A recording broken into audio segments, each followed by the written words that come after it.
तप्त करने पर या गर्म करने पर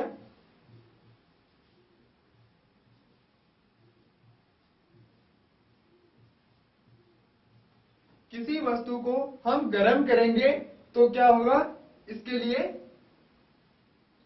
प्रसार होगा। प्रसार का मतलब ये फैलेगा।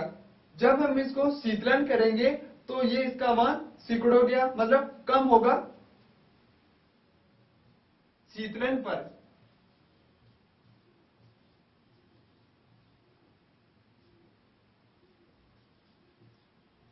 इसका मान हमेशा सिकुड़ेगा, मतलब कम होगा। गर्म करने पर प्रसार होगा और शीतलन करने पर या ठंडा करने पर इसका मान सिकुड़ेगा। सिकुड़ना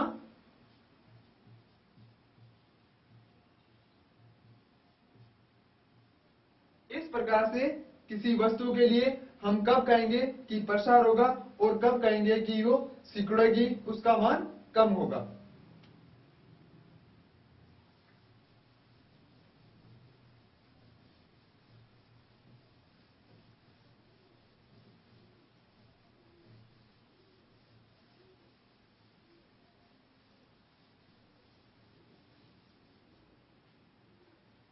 जब किसी वस्तु को हम गर्म करेंगे तो उसमें ताप में वृद्धि होती है। ताप में वृद्धि के कारण उसमें लंबाई में प्रसार होगा।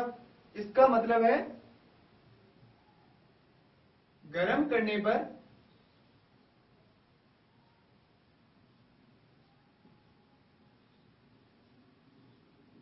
उसकी विमाओं में वृद्धि होती है। उसकी विमाओं में वृद्धि। यहां पर विमाओं का अर्थ है लंबाई या चौड़ाई में परिवर्तन होना। विमाओं का अर्थ है लंबाई, चौड़ाई।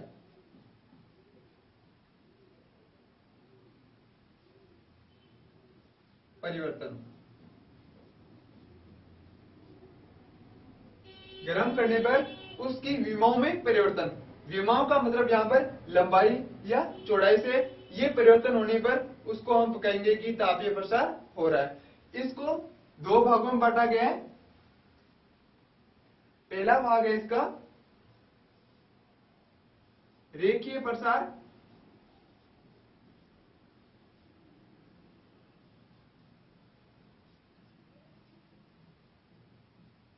जो तापीय प्रसार है उसको दो भागों में बांटा गया है।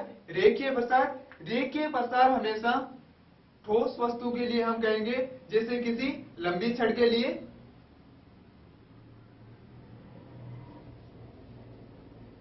जब किसी छड़ को गर्म किया जाता है,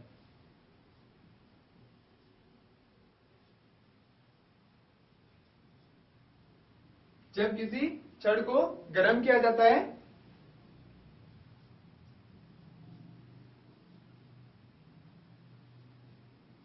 तो उसे रेखिक या रेखीय प्रसार कहते हैं।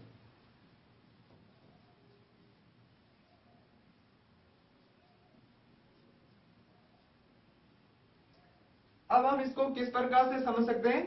कोई लोहे की छड़ लेंगे,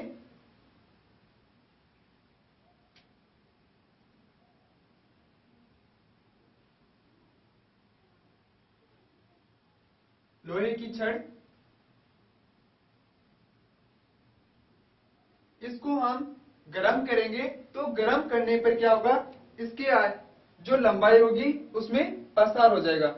अगर लंबाई यहां तक है तो उसकी लंबाई थोड़ी सी बढ़कर इतनी हो जाएगी।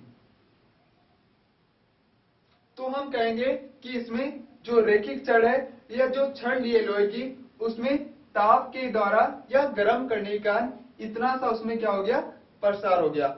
यह प्रसार किसके कारण हुआ है, ये लंबाई में परिवर्तन के कारण। यदि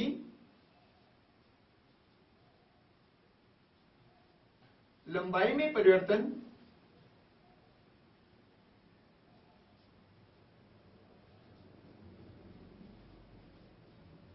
यदि लंबाई में परिवर्तन भिन्नात्मक हो तो।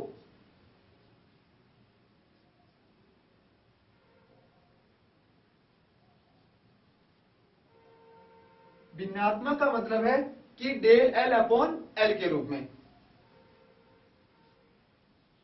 Del L upon L, L यहां